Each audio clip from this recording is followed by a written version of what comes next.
Hello friends, आपका स्वागत है मेरे चैनल भक्ति की शक्ति में। आज मैं आपके लिए पौष अमावस्या की कथा लेकर आई हूँ। अगर आपको मेरी ये कथा अच्छी लगे तो कमेंट बॉक्स में अमावस्या माता की जय अवश्य लिखें। और अगर आप मेरे चैनल पर नए हैं और अभी तक आपने मेरे चैनल को सब्सक्राइब नहीं किया है तो प्लीज़ सब्सक्राइब कर लें और बेल आइकन पर प्रेस कर दें ताकि मेरे नए आने वाली वीडियो की नोटिफिकेशन आपको मिलती रहे। किसी नगर में एक राजा राज्य करते थे। उनका परिवार तथा उनकी प्रजा बहुत सुखपूर्वक जीवन बिता रहे थे। राजा की रानी बहुत ही धार्मिक विचारों वाली थी और पूजा पाठ भी किया करती थी। रानी अपने पति से बहुत प्यार करती थी। राजा के महल के सामने ही एक साहूकार की हवेली थी, तो रानी और साहूकारनी अक्सर मिलती रहती थी और वो दोनों धीरे धीरे पक्की सहेलियां बन गई थी। रानी अपनी प्रजा से बहुत प्रेम करती थी। एक दिन की बात है, साहूकार के घर से रोने की आवाज़ें आ रही थी। साहूकारनी बहुत जोर जोर से रो रही थी। जब रानी ने साहूकारनी की रोने की आवाज़ सुनी तो रानी ने राजा से पूछा कि हे महाराज, ये रोने की आवाज़ कहाँ से आ रही है और जो भी रो रहा है वो क्यों रो रहा है।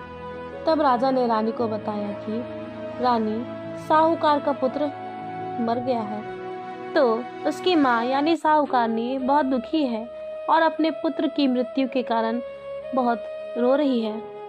तब रानी ने राजा से पूछा कि हे महाराज, ये दुख क्या होता है। तब राजा बोले कि उनका बेटा मर गया है, इसलिए वे दोनों दुखी हैं। रानी ने फिर कहा, लेकिन महाराज, ये दुख होता क्या है, मैं समझ नहीं पा रही हूँ। तब राजा ने सोचा कि मैं अब भला रानी को कैसे समझाऊं कि दुख क्या होता है। तब राजा ने रानी से कहा कि जब तुम्हारे पुत्र की मृत्यु हो जाएगी तब तुम्हें पता चलेगा कि दुख क्या होता है। अपने बेटे को मार दो तो तुम्हें पता लग जाएगा। तब रानी ने राजा की बात मानकर वैसा ही किया और रानी ने महल की छत से अपने बेटे को नीचे गिरा दिया। लेकिन भगवान की कृपा से बेटा घास की ढेर पर जा गिरा और उसे खरोच तक नहीं आई। फिर रानी अपने बेटे को देखने नीचे आई तो उन्होंने देखा कि उनका बेटा तो सामने से चला आ रहा है। अपने बेटे को देखकर राजा को भी बहुत आश्चर्य हुआ कि इतने ऊपर से गिरने पर भी उसके बेटे को खरोच तक नहीं आई। तब रानी ने राजा से फिर वही सवाल किया कि महाराज, दुख होता क्या है, बताइए ना।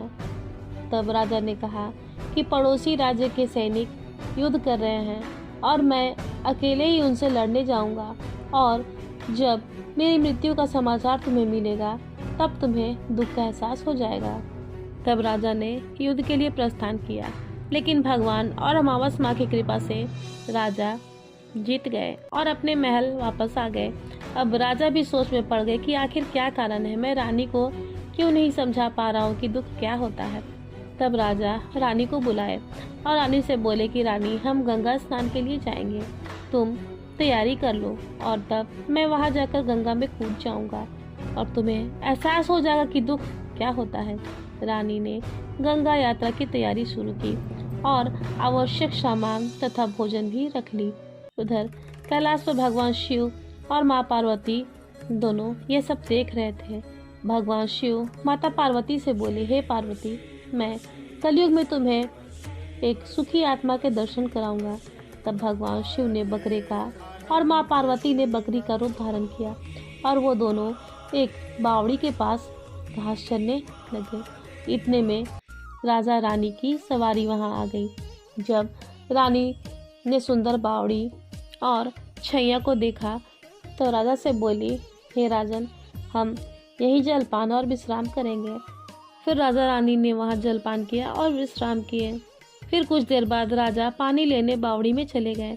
बकरी का रूप धारण किए हुए माँ पार्वती ने भगवान शिव से बोली कि इस रानी को दुख का एहसास क्यों नहीं हो रहा है और वो कब दुख देखेगी, इसे दुख क्यों नहीं मिल रहा है। रानी ने बकरे और बकरी को उसी के भाषा में बोलते हुए सुनी। भगवान शिव माता पार्वती से कह रहे थे कि इस रानी ने अमावस का व्रत किया था, इसलिए इस जन्म में यह रानी बनी और सुख का आनंद ले रही है। राजा गंगा में कूदने के बाद भी नहीं मरेगा। रानी ने भगवान शिव और माँ पार्वती की बातें सुन ली। जब राजा पानी लेकर आए तो रानी ने भगवान शिव और माँ पार्वती के बीच हुई सारी बातें राजा को बता दी। फिर दोनों राजा और रानी अपने महल वापस आ गए। फिर राजा ने अपने राज्य में घोषणा करवा दी कि सभी अमावस का व्रत करें। राजा खुद भी अमावस की पूजा करते थे और रानी की बातें सुनकर भगवान पर उनका विश्वास और भी बढ़ गया और राजा और रानी मिलकर अमावस का व्रत और पूजा करने लगे। जय हो अमावस माता की। पौष अमावस का महत्व। पौष अमावस्या पौष मास की अमावस्या को कहते हैं और यह अमावस्या धार्मिक दृष्टि से बहुत ही खास मानी जाती है। इस दिन भगवान विष्णु की पूजा करने से वैकुंठ की प्राप्ति होती है और इस दिन पितरों के निमित्त तर्पण और दान करने का विशेष महत्व होता है। पौष मास की अमावस्या का धार्मिक दृष्टि से मान्यता है कि जिन लोगों को संतान प्राप्ति संबंधी कोई भी समस्या हो उन्हें पौष अमावस की अमावस्या को पितरों की पूजा करनी चाहिए। पितरों के नाम से ब्राह्मण या किसी जरूरतमंद को अन्न दान देना चाहिए।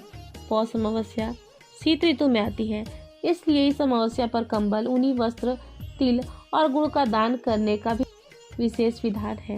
इस अमावस्या के अवसर पर जो लोग इन चीज़ों का दान करते हैं उन्हें राहु, केतु, शनि के प्रतिकूल प्रभाव नहीं भोगने पड़ते हैं तथा परलोक और अगले जन्म में सुख आनंद प्राप्त होता है।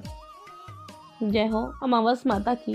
फिलहाल इस वीडियो में इतना ही। अगर आपको मेरी ये वीडियो अच्छी लगी हो तो मेरे वीडियो को लाइक करें और ज़्यादा से ज़्यादा शेयर करें और मेरे चैनल को सब्सक्राइब करना न भूलें। वीडियो में अंत तक बने रहने के लिए आपका धन्यवाद।